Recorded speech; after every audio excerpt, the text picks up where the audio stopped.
Hey everybody, it's Tubes bringing you another video. I wanted to comment on Wrestlemania 37 and my disappointment on the Fiend versus Bray Wyatt. I wanted to point something out really quickly about what the WWE is doing to Bray Wyatt. Now Bray Wyatt has already lost 2 matches.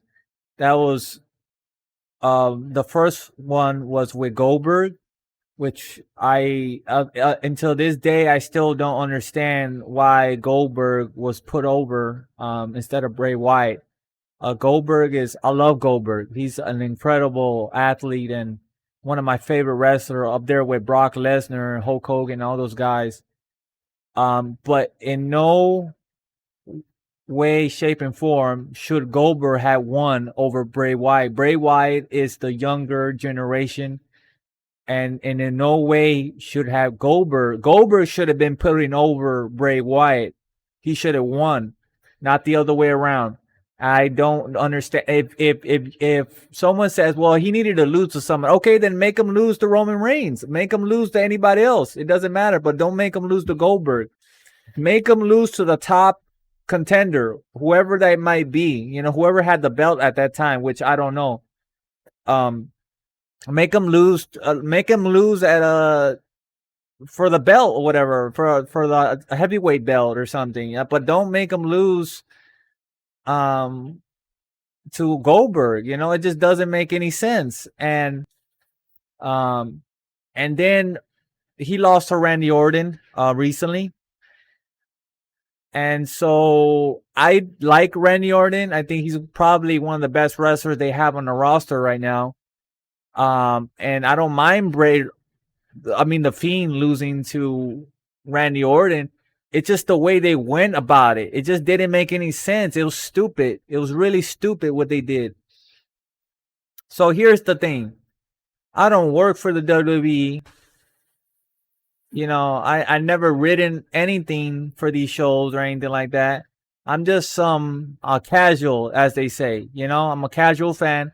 I don't really watch. The most of the interaction I have with the WWE is through their video games, and I enjoy their games. Like their video games, the 2K series specifically. They're great games, and I really enjoy them. And through that interaction that I have with the games, I also listen to a lot of wrestling specific news. I listen to a lot of wrestling personalities on YouTube, and I get my news from them, and they tend to break down the matches, if the matches were good or bad or whatever, right?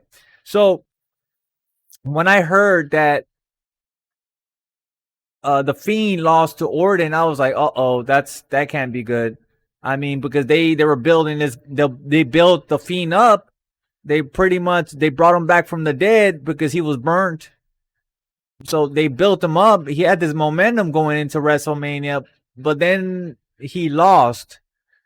And that doesn't make any sense to me. Now I'm gonna explain a quick way how the Fiend could have lost at WrestleMania and still would have been strong. Okay, here we go. They both enter the ring, right? They both size each other up. Alexa Bliss is outside the ring, right? Because she comes in with the Fiend. And you can even set it up the way they set it up in WrestleMania 37, where the Fiend is on top of the box, and he dives through and attacks Randy Orton. So you can even set it up like that. So the match starts, they beat the crap out of each other. Randy Orton gets the opportunity, RKO the Fiend. He does that. He tries to pin the Fiend, but the Fiend kicks out. And it doesn't seem to be working what Randy Orton does. But in order to find out if something doesn't work, you have to do it a second time. So Randy Orton RKOs him again, like let's say 10 minutes in, he finds an opportunity, RKOs the Fiend again. Then he notices something's wrong. This guy doesn't. He's immune to punishment. He's immune to pain. He cannot be stopped. Something's wrong here. This guy is just too strong. So, being the genius that Randy Orton is, he starts to think. He starts to look around. He looks at Alexa Bliss, and she's outside. She's outside, kind of moving kind of weird, like kind of trying to. She's kind of almost controlling the Fiend, in a almost like a puppeteer. So Randy Orton, he puts that thought in his head. He's like, you know what? Let me take this woman out first, and then I'm gonna try again to take the Fiend out. So right here now, the WWE, I don't think they've made this connection, and I don't believe it exists. But like, correct me if I'm wrong. But the way I'm saying is, she's the kryptonite to the Fiend, right? You defeat Alexa Bliss. I mean, Sister Abigail, or whatever the hell her name is. You defeat her, you can defeat the Fiend. So you gotta attack her first, defeat her, and then you can make the Fiend weak enough to finish and get the 3 count. Hopefully I explained. So the match starts. I mean, not the match starts, but Randy Orton figures out that connection, and so he goes outside. And you know what? It would be so cool if Randy Orton, he knocks out Alexa Bliss somehow, and he puts her up here in the corner, and he does a corner RKO on Alexa Bliss. The Fiend,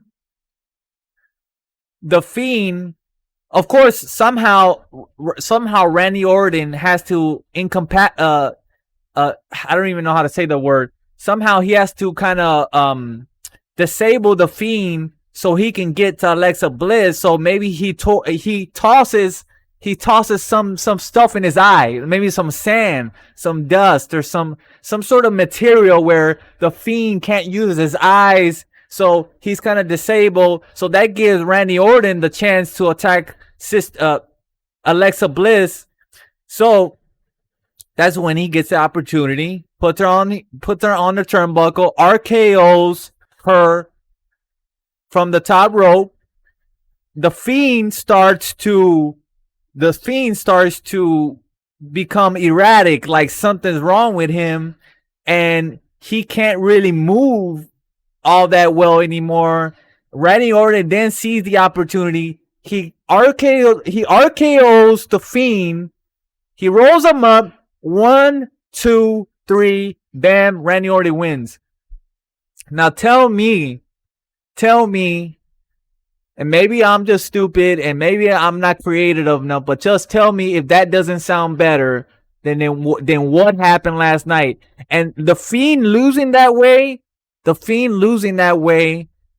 does not take away any momentum he might have had, because all Randy Orton did was exploit a weakness, found a weakness, and defeated the Fiend, and that's it. And he can still be seen as that monster, as that strong monster wrestler that he is. But instead, what happened was Orton RKO's the Fiend.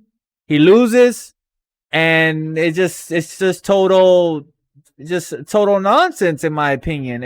I can't believe that made him lose in that fashion, and it just proves that the people, whoever is doing the writing, they're not thinking, they're not doing much thinking, and it's probably Vince's fault, because he's the one that's controlling the destiny of all these characters. And another opinion is that the Fiend should never lose at WrestleMania. Like they could easily have made him like the Undertaker. They could easily he could have easily been the Undertaker's replacement. He's popular enough with the fans, and he could have. They could have just made him immortal or undefeatable in WrestleMania, and that's it. He would have carried the Undertaker's legacy. But of course, they're stupid and they don't know what they're doing, and so we got what we got last night, and this total botch of this incredible character. I'm not saying that this character needs to be undefeated. He can never be defeated. But I already explained a way you can defeat this character. You can defeat him, and he can still be strong. Now, another thing I just thought of right now, another thing is that the Undertaker, if because my pro wrestling history is not that great, but if I'm not mistaken, the Undertaker had a similar weakness that I'm explaining. See, the Undertaker will come out with Paul Bearer. Now, Paul Bearer will carry these ashes, or it was kind of like the Undertaker's essence or his soul or something. I can't remember if it was his soul or if it was his essence or his ashes or his family's ashes. I just can't remember anymore, but it doesn't matter because the urn was his kryptonite. If you can get to the urn, you can defeat the Undertaker. So that's what Jake the Snake Roberts did to make the Undertaker weak at one point, wherein he locked him up in the coffin and he kind of lured the Undertaker to a trap. So it's the same deal. She would be, and I don't know if the WWE,